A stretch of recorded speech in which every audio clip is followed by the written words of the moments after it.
Hello అండి, ఎలా ఉన్నారు మీరంతా? ఈరోజు మనం సగ్గుబియ్యం వడియాలు అనేవి ఎలా పెట్టుకోవాలో నేర్చుకుందాము. ముందుగా 2 కప్పుల సగ్గుబియ్యం తీసుకున్నానండి. ఒక 3 టైమ్స్ నీట్గా కడిగేసాను. అందులో 4 కప్స్ వాటర్ వేసేసి 3 to 5 అవర్స్ నానబెట్టుకోవాలండి. మన వీలును బట్టి 3 అవర్స్ అయితే మస్ట్ అండి.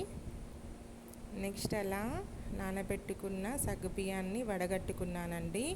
ఆ తర్వాత 8 కప్స్ వాటర్ తీసుకొని ఈ నానబెట్టిన 2 కప్స్ సగ్గుబియ్యాన్ని వాటర్లో యాడ్ చేశాను. అలాగే టీ స్పూన్లో పావు వంతు ఉప్పు మాత్రమే వేసానండి. అస్సలు సాల్ట్ విషయంలో మీరు టేస్ట్ చూసి వేసుకోవద్దండి. చాలా తక్కువగా వేయాలి. మనం ఆరబెట్టాక ఉప్పు అనేది ఎక్కువ అవుతుంది మనకు, అందుకని. నెక్స్ట్ 1 టీ స్పూన్ జీలకర్ర యాడ్ చేశానండి. సో కలర్ ఇలా చేంజ్ అయింది. నేను ఇక్కడ పసుపు అనేది వాడలేదు. జీలకర్ర వేయగానే ఇలా కలర్ చేంజ్ అయిపోయింది. మీకు ఇక్కడ ఇష్టమైనట్లయితే పచ్చిమిర్చి పేస్ట్ వేసుకోవచ్చు మీరు. నేను యాడ్ చేయట్లేదండి, స్పైసీ వద్దనుకొని. నెక్స్ట్ ఇలా కుక్ చేసుకోవాలండి. మన సగ్గు బియ్యం అనేవి ట్రాన్స్పరెంట్ అయ్యేంత వరకు మనం కుక్ చేసుకోవాలి.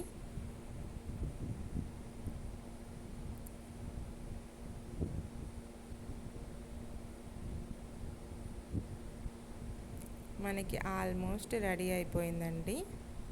చూడండి, చాలా ట్రాన్స్పరెంట్గా కనిపిస్తున్నాయి కదా మన సాబుదానా అనేవి.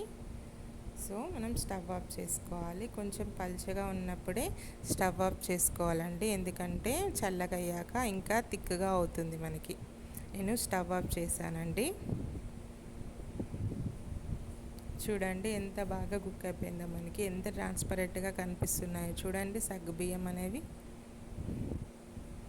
ఇవి మనం గోరువెచ్చగా ఉన్నప్పుడే వడియాలు పెట్టుకోవాలండి. చల్లగా అయ్యాక మనకు ముద్దలుగా వస్తుంది. సో కాస్త గోరువెచ్చగా ఉండగానే మనం వడియాలు పెట్టేసుకుందాం.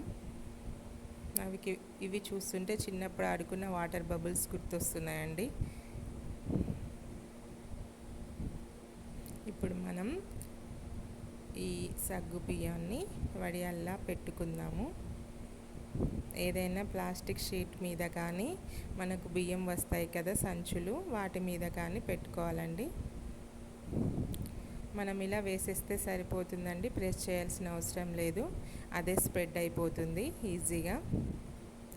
జస్ట్ స్పూన్తో అలా వేసేయడమే. పిల్లలకి చెప్తే పిల్లలు కూడా వేసేస్తారండి. చాలా ఈజీగా చేసేసుకోవచ్చు మనం ఇవి. ఇలా మందంగా ఉన్నాయని మీరేం అనుకోకండి. ఆరిన తర్వాత చాలా పల్చగా అయిపోతాయి మనకి. ఇక్కడ నాకు మా బాబు హెల్ప్ చేస్తున్నాడు. తర్వాత వేట్స్ పెట్టేసామండి, ఆ పేపర్ అనేది ఎగిరిపోకుండా. నెక్స్ట్ ఈవినింగ్ అయింది. సో మనం మేడపైకి వెళ్ళి చూద్దాం మన వడియాలు ఎంతవరకు ఎండాయో. నేను వీడియో ఎక్కడ ఎడిట్ చేయలేదండి, మీరే చూడండి.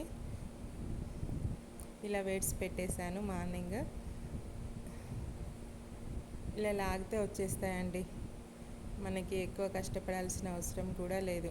జస్ట్ 1 డేకే 80% వరకు ఎండిపోయాయి. ఘోరంగా ఎండలు కొడుతున్నాయి కదండి. సో చాలా ఈజీగా ఎండిపోతాయి మనకి. ఇంకా నెక్స్ట్ డే మార్నింగ్ మళ్ళీ వీటిని ఒకవైపు ఎండాయి కదా ఫుల్గా, నెక్స్ట్ డే మార్నింగ్ తిప్పి ఎండబెట్టానండి. చూడండి, అప్పుడు తిక్కుగా అనిపించింది కదా మనం వడియాలు పెట్టుకున్నప్పుడు. ఇప్పుడు ఆరిపోయాక చూడండి ఎంత పల్చగా పేపర్లా ఉన్నాయో. సో మీరు ఎలాంటి ఆలోచన లేకుండా ఈజీగా పెట్టేసుకోవచ్చండి ఈ వడియాలు. నేనే పెట్టేశానంటే ఇక మీరు అందరు ఈజీగా పెట్టవచ్చు. నేను కూడా ఫస్ట్ టైం అండి ఇవి చేయడం. చాలా పర్ఫెక్ట్గా వచ్చాయి నాకు.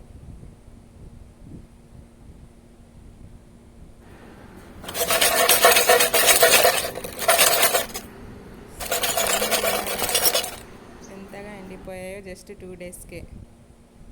నెక్స్ట్ ఆయిల్ బాగా వేడెక్కాక మాత్రమే మనం వీటిని వేయించాల్సి ఉంటుందండి. ఆయిల్ వేడెక్కకుండా వేస్తే మనకు వేగవండి, పొంగవు కూడా.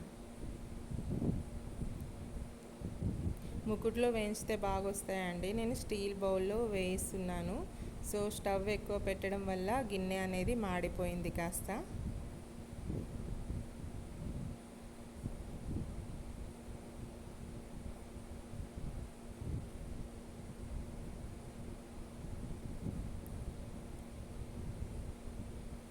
ఇలా వేయగానే అలా ఎంత బాగా పొంగుతున్నాయో కదా.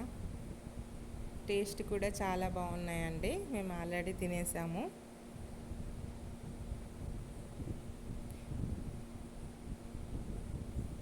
ఎప్పుడు కానీ వడియాలు వేయించేటప్పుడు గుర్తుపెట్టుకోండి, ఆయిల్ అనేది చాలా వేడిగా ఉండాలి. అప్పుడే మనకు పర్ఫెక్ట్గా పొంగుతాయండి. మీకు ఈ వీడియో నచ్చిందా? నచ్చితే ఒక లైక్ ఇవ్వండి.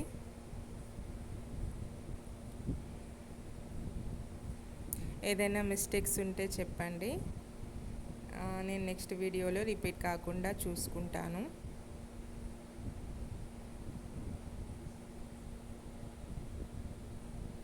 ఇంకా ఇలా అన్నీ వేయించేసుకోవడమే.